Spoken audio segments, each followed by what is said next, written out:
मौत बेशक जिंदगी से कहीं ज्यादा हसीन होती है। कभी टोपाज के ब्लेड को अपने कलाई पर रखकर देखना, ऐसा लगता है जैसे सीरी से मिलने फरहाद आ गया हो। ये पंक्तियां मैंने निखिल सचान जी की किताब नमक स्वादानुसार से ली हैं।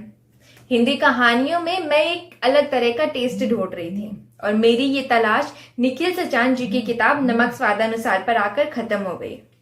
निखिल दिल खोलकर लिखने वाले इंसान हैं और नमक स्वादानुसार उनकी पहली ही किताब है।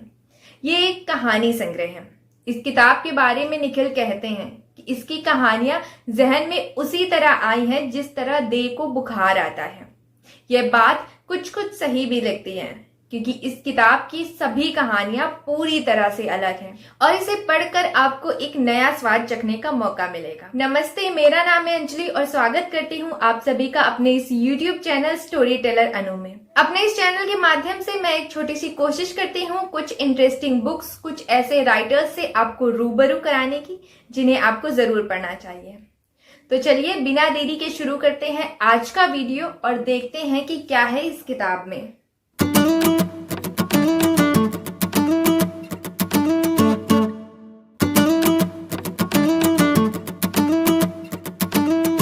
नमक स्वादानुसार। नमक स्वादानुसार निखिल सचान जी के द्वारा लिखी गई हिंदी युग्म के द्वारा प्रकाशित उनका पहला ही कहानी संग्रह है। इसमें कुल 9 कहानियां हैं। ये कहानियां आपको उत्साहित भी करती हैं और नर्वस भी।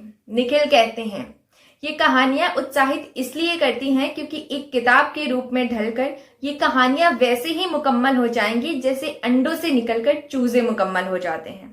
इन कहानियों के पास पंख तो थे लेकिन परवाज को बुलंद होने के लिए नीले शामियाने की जरूरत हुआ करती है। नर्वस इसलिए कह सकते हैं क्योंकि आज की तारीख में लिटरेचर और एंटरटेनमेंट के बीच का फर्क बस एक धागे भर कर रह गया है। अब अगर ये कहूं कि मैं लोगों की प्रतिक्रिया से परे हूं तो एक चुटकी झूठ झांकता मिलेगा। इस किताब की हर कहानी हमें आज की सच्चाई से रूबरू कराती है। नमक स्वादानुसार की पहली कहानी परवाज में हमें सुबू और नानू के बारे में पढ़ने को मिलता है। इनका बचपना पढ़कर कोई भी अपने बचपन में वापस लौट सकता है। लेखक ने इनके बचपन को इतनी मिठास से लिखा है कि पाठक भी अपने बचपन की नादानियों को याद करने पर मजबूर हो जाता है।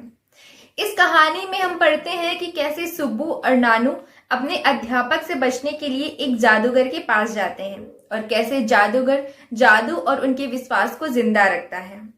दूसरी कहानी हीरो फिल्मी क्षेत्र में संघर्ष कर रहे युवक की कहानी है जो चाय की छोटी सी दुकान पर बैठकर लोगों को अपनी कहानियां सुनाता है। इस युवक की कहानी में हमें वो संघर्ष देखने को मिलता है जो शायद आजकल के कलाकारों ने अपने जीवन में किया हो। यह युवक बड़े पर्दे का कलाकार तो नहीं है पर जिंदगी के असली हीरो में से एक था। तीसरी कहानी मुगालते एक तवायफ की कहानी है। ये कहानी हमें बताती है कि एक तवायफ के पास कैसे कुछ लोग बुढ़ापे में बातें और बचपन में बड़प्पन खरीदने आते हैं। वैभव एक राइटर है और अपनी किताब को लिखने के लिए एक तवायफ के पास जाता है पर वहां जाकर उसका नजरिया ही बदल जाता है। इस किताब की चौथी कहानी है पीली पेंसिल।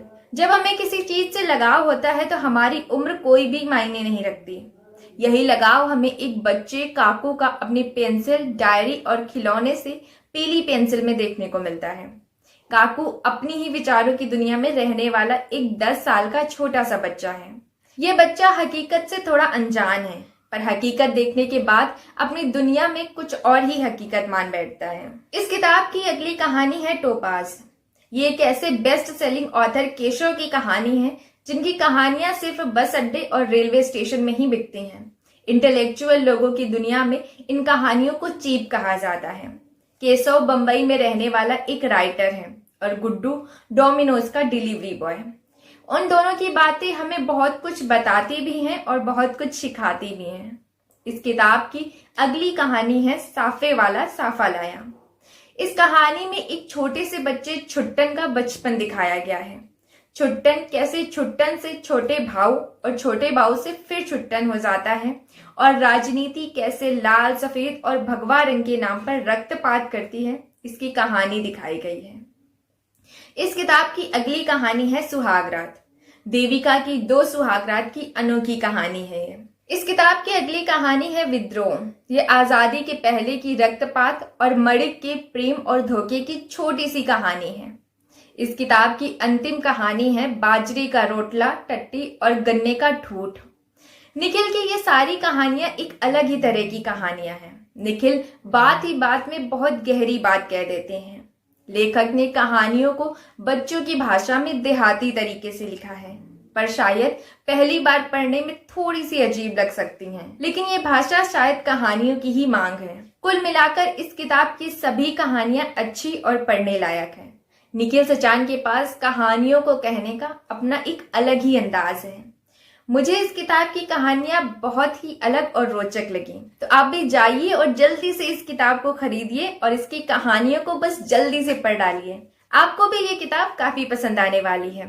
तो चलिए आज की वीडियो में बस इतना ही। आज का बुक रिव्यू आपको कैसा लगा मुझे कमेंट करके जरूर बताएं। अब मिलेंगे किसी और वीडियो में किसी और बुक या किसी और नॉवेल के साथ। तो बस ऐसे ही हंसते रहिए, मुस्कुराते रहिए और यूं ही पढ़ते रहिए। टाटा, बाय बाय।